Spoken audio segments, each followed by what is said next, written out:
Holders ಅವ್ರಿಗೆ ಅಷ್ಟು ವೇತನ ನಾವು ಕೊಡ್ಲಿಕ್ಕೆ ಆಗ್ಲಿಲ್ಲ ಅಂದ್ರೆ ಇದು ಸರ್ಕಾರದಿಂದ ತಪ್ಪಾಗುತ್ತೆ ಅಧ್ಯಕ್ಷರೇ. ಯಾಕಂದ್ರೆ ನಾನು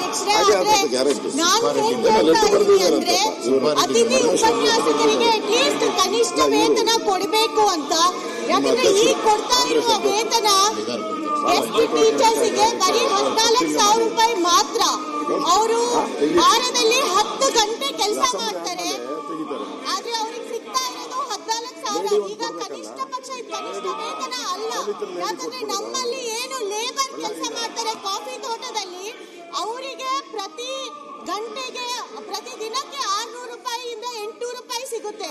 ಬಟ್ ಆದ್ರೆ ಅತಿಥಿ ಶಿಕ್ಷಕರಿಗೆ ಒಂದು ದಿನಕ್ಕೆ ಬರೀ 466 ರೂಪಾಯಿ ಸಿಗ್ತಾ ಇದೆ. ಇವರು ಓದಿರೋರು ಡಿಗ್ರಿ ಹೋಲ್ಡರ್ಸ್, ಅವ್ರಿಗೆ ಅಷ್ಟು ವೇತನ ನಾವು ಕೊಡ್ಲಿಕ್ಕೆ ಆಗ್ಲಿಲ್ಲ ಅಂದ್ರೆ ಇದು ಸರ್ಕಾರದಿಂದ ತಪ್ಪಾಗುತ್ತೆ ಅಧ್ಯಕ್ಷರೇ. ಯಾಕಂದ್ರೆ ಇರೋದೇ ಬರೀ 5,910 ಅತಿಥಿ ಶಿಕ್ಷಕರು ಇಡೀ ರಾಜ್ಯದಲ್ಲಿ ಪದವಿ ಪೂರ್ವ ಶಾಲೆಯಲ್ಲಿ ಕೆಲಸ ಮಾಡ್ತಿರುವ ಅತಿಥಿ ಶಿಕ್ಷಕರು.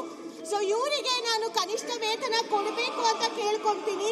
ಇನ್ನೊಂದು ಏನು ಅಂದ್ರೆ, ಈಗ ಈ ಅತಿಥಿ ಶಿಕ್ಷಕರು ಸುಮಾರು ವರ್ಷಗಳಿಂದ ಈ ಕಾಲೇಜ್ಗಳಲ್ಲಿ ಕೆಲಸ ಮಾಡ್ತಾ ಇದ್ದಾರೆ, ಆದ್ರೆ ಅವರಿಗೆ ಬೇರೆ ಯಾವ್ದು ರೆಕಗ್ನಿಷನ್ ಇಲ್ಲ, ಅವರಿಗೆ ಸೇವಾ ಅನುಭವ ಪತ್ರ ಸಿಗ್ತಾ ಇಲ್ಲ. ಏನು ಡಿಗ್ರಿ ಕಾಲೇಜಲ್ಲಿರೋ ಗೆಸ್ಟ್ ಟೀಚರ್ಸ್ಗೆ ನಾವು ಕೃಪಾಂಕ ಅಂತ ಕೊಡ್ತೀವಿ, ಅದನ್ನ ನಾವು ಅತಿಥಿ ಶಿಕ್ಷಕರಿಗೆ ಇಲ್ಲಿ ಪದವಿ ಪೂರ್ವ ಶಾಲೆಯಲ್ಲಿ ಕೆಲಸ ಮಾಡ್ತಿರುವ ಕಾಲೇಜಲ್ಲಿ ಕೆಲಸ ಮಾಡ್ತಿರುವ ಅತಿಥಿ ಶಿಕ್ಷಕರಿಗೆ ನಾವು ಈ ಕೃಪಾಂಕನ ಕೊಡ್ತಾ ಇಲ್ಲ. ಇದನ್ನೆಲ್ಲ ನೋಡ್ಬಿಟ್ಟು ನಾವು ಇದರಲ್ಲಿ ಚೇಂಜಸ್ ಬದಲಾವಣೆ ತರಬೇಕು ಅಂತ ನಾನು ಸಚಿವರ ಹತ್ರ ಮನವಿ ಮಾಡ್ಲಿಕ್ಕೆ ಇಷ್ಟಪಡ್ತೀನಿ.